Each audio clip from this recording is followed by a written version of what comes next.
All right, let's talk about getting better. We all want to, right? But here's the thing. How can you possibly improve if you don't even know what to work on? That's what we're diving into today. The real art of getting feedback. Not the fluffy stuff, but the kind that actually helps you level up. So I'm going to ask you a question, and I want you to really think about it. What's your biggest blind spot? You know that one thing that's holding you back that you have no idea you're even doing? It's a tricky one, right? I mean, that's why they call it a blind spot. You just can't see it on your own. Well, the answer to that question, the key to unlocking all that potential you have, it's all wrapped up in the feedback you're not getting. Seriously, being able to see yourself the way other people see you, that's a legitimate superpower. And the good news is you can start developing it right now, just by deciding to ask. Okay, so let's get into the nitty-gritty. The feedback imperative, why this is so essential. And let's be super clear about this. This isn't just some nice little skill to have in your back pocket. Nope. If you're actually serious about getting better at anything, then going out and getting real, honest feedback is non-negotiable. It's basically the fuel for growth. One of the biggest mental shifts you can make is right here. Stop thinking of feedback as criticism. It's not. Think of it as illumination. It's like someone turns on a light and shows you the gap, that space between where you are right now and where you could be. And once you see that gap, man, that's when the magic happens. You can finally start figuring out how to close it. Now, it's super important to understand we're not talking about just any old feedback. Hearing, hey, good job, feels nice, sure, but what does that even mean? It doesn't help you. What we're hunting for is constructive feedback. It's got to be specific, so you know exactly what to look at, and it has to be actionable, meaning you know what you can do about it. That's the only stuff that's going to help you bridge that gap. All right, so this leads to a really big question, right?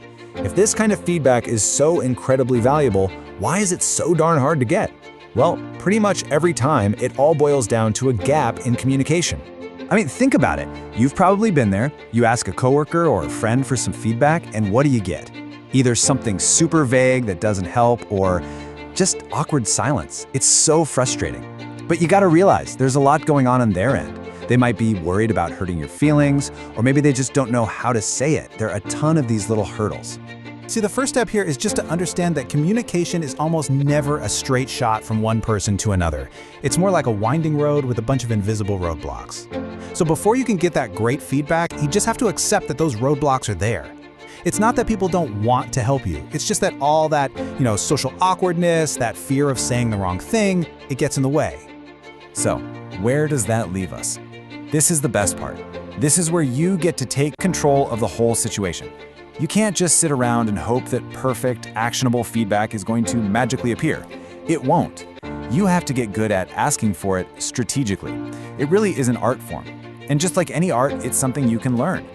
So here's a really simple, but honestly super powerful way to think about it. A little framework. Step 1 is just acknowledge the need. You gotta just admit to yourself, yep, I have blind spots and I need help seeing them. Okay, simple enough. Step 2, understand the barriers. So when someone gives you a vague answer, don't get mad. Realize it's your job to make it easier and safer for them to be honest. And finally, step 3, focus on application. This can't just be an idea in your head.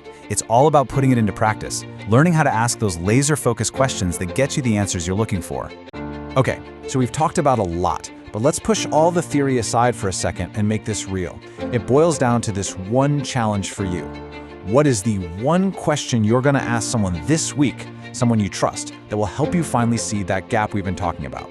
Think about it, because your power to really change, it all starts with just asking that one single question.